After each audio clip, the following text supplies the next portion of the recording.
Good afternoon and welcome to the beautiful little fishing village of Sokcho. Now, Sokcho wasn't originally on my list of places I wanted to visit in South Korea.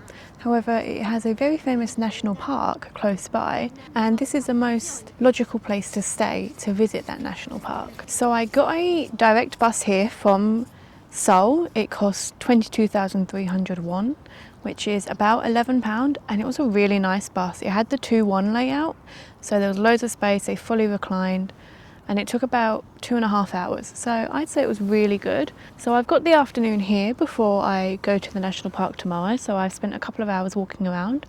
Now there are a few things that are recommended to do if you stay in the area, but honestly there's not a lot to do here, I'm not gonna lie, but it is stunning. So I first went to the tourist and fishing market, standard market basically, very nice but standard market. And now I am walking around one of the lakes. So there are 2 lakes in the area.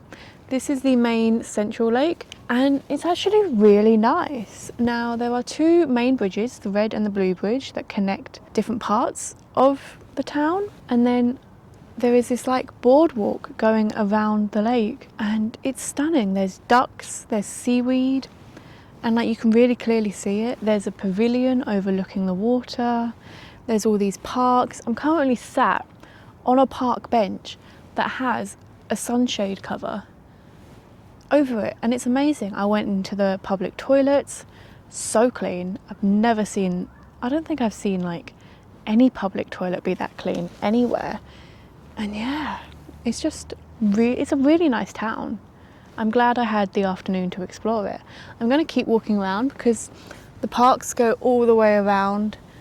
They cover about half of this lake, and the other lake they do apparently go the whole way around, but it was a bit further away so I didn't go. Maybe I am regretting that now, but yeah, I'm going to keep walking. But so far, Sokcho should definitely be on your list for when you come to South Korea.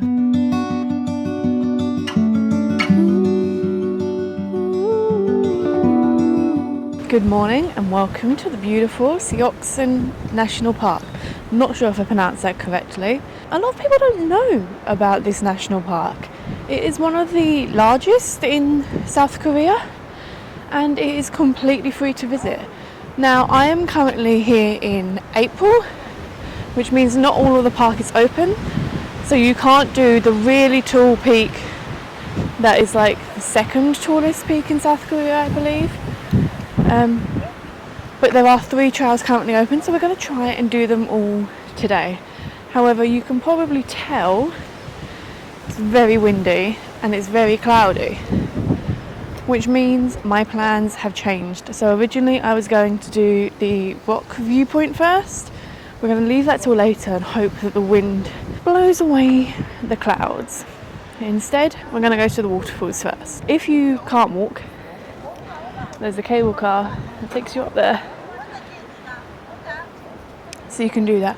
But apparently the waterfall and the cave trails are relatively flat until the end, and the rock viewpoint is just stairs going all the way up. So we will see. The first stop is to Ulsanbawl Rock Observatory.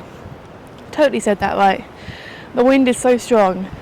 It is making me like struggle to breathe just because it's blowing into my face. My eyes are watering. But I do have a windbreaker in my bag, so if it gets too windy I can put that on. But I'm hoping once we're in the forest the wind won't be so strong.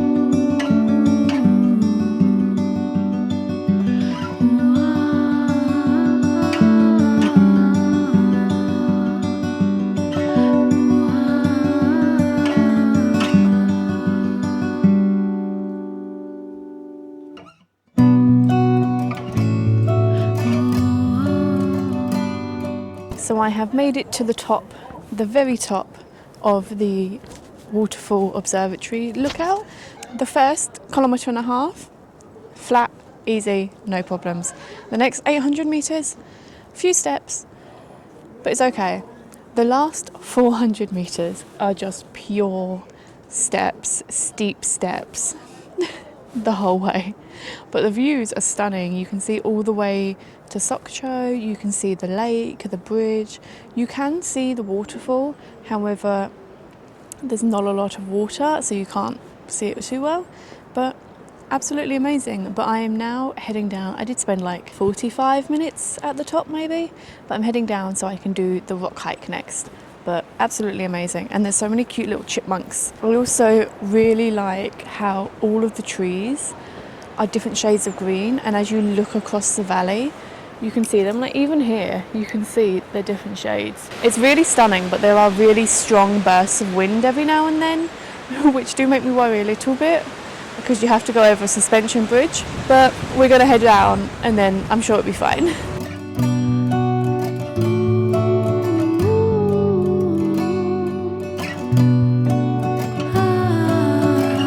So we have made it back down to the second waterfall, and there is actually a sign here.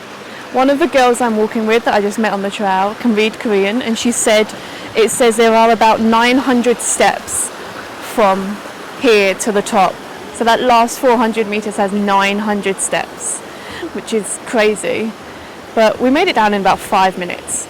So we're going to keep walking, but I would recommend coming as early as you can, because when we came, we got off the bus about 9:15, and there were like barely any people. Now it's getting quite busy. Not too bad, but you're not walking alone in silence anymore. But it's still really stunning.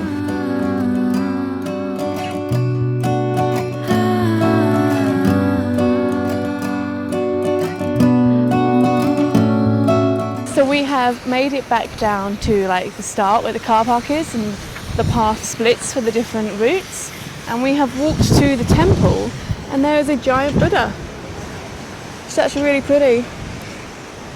I don't know what I'm doing in regards to the rock hike because the wind is getting worse, if I'm being honest. The clouds are clearing though, the wind is getting worse. So I'm going to start the walk and then see how to get up there, because like I said before, it's apparently relatively flat until like the last kilometre or so.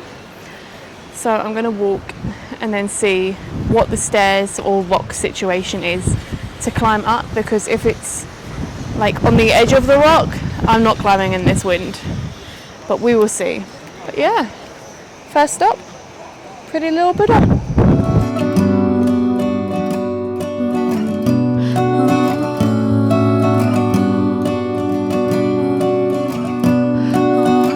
So we have made our way to Bocheru Temple, and it's actually really nice. It's made of multiple buildings. So we're going to walk around. It's all completely free still, and it looks original. Well, this part does. That part doesn't, but this part does.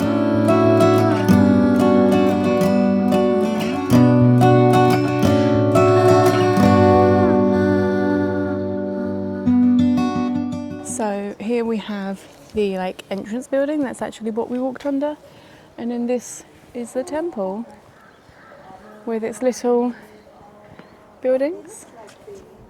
But it's just stunning. The temple just sat in front of these mountains. I'm loving it here. It's absolutely gorgeous.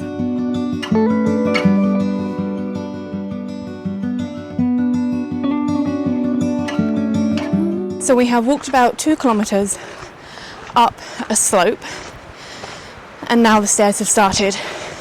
We have 1.6 kilometers to go, but there is a different rock 600 meters away. So we'll see what the view looks like from there, and then keep going up the stairs.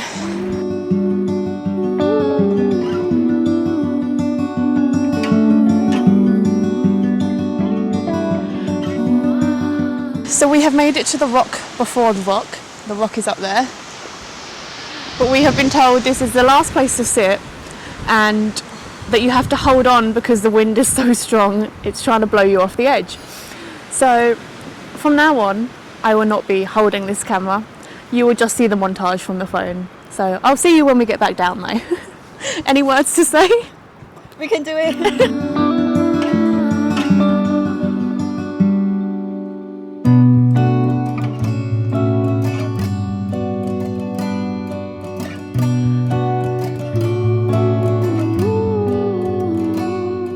So we have made it to the top, and I know I said I wasn't going to film, but the view is just too good that I think you need to see it. It is very windy. You are strapped to my wrist very tightly, so I can't actually turn the camera around. Okay, we're going to the edge. This is the view.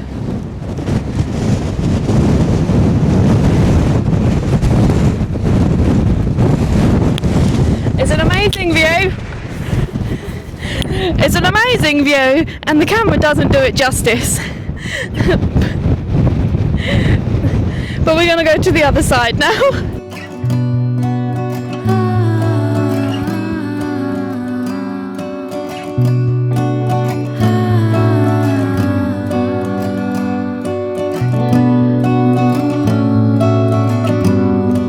So we are on the way back down. You didn't see the other viewpoints because people were right, the wind is very strong, and I ended up laying on the floor thinking I was going to die. And there was a witness, unfortunately. But we're on the way back down these god-awful stairs. They just keep going. And we were alive. We didn't see the third viewpoint because we were too scared. And then we basically ran down the metal stairs because it was so windy. But are you glad you did it? We're very proud of ourselves. Yes. But now we're hungry, we're tired, we want to get to the bottom, have a nice cold drink and get back to town. So let's go down. So we have made it back down to the first viewpoint. It's a little bit after the first rock. And if it is this windy, we would say stop here, because after that it's just uneven and then a metal staircase just hanging onto a cliff, and it was very terrifying with the wind. So this is like 200 meters up from the first rock, and the views are stunning. I did have pictures up there so you can see them, but we're going to keep going down. We have made it back down to the first rock. I'm hoping you can hear me with the wind because the mic's not connecting. But at this first rock there is a grotto that was built for a monk, I believe, as like a hermit house. So basically he came here to hide away from the world, and it's in there, but all of the rocks around have got all of these carvings on. But I think you can go in, so we're going to go in and see what's in there, if it's still like it was.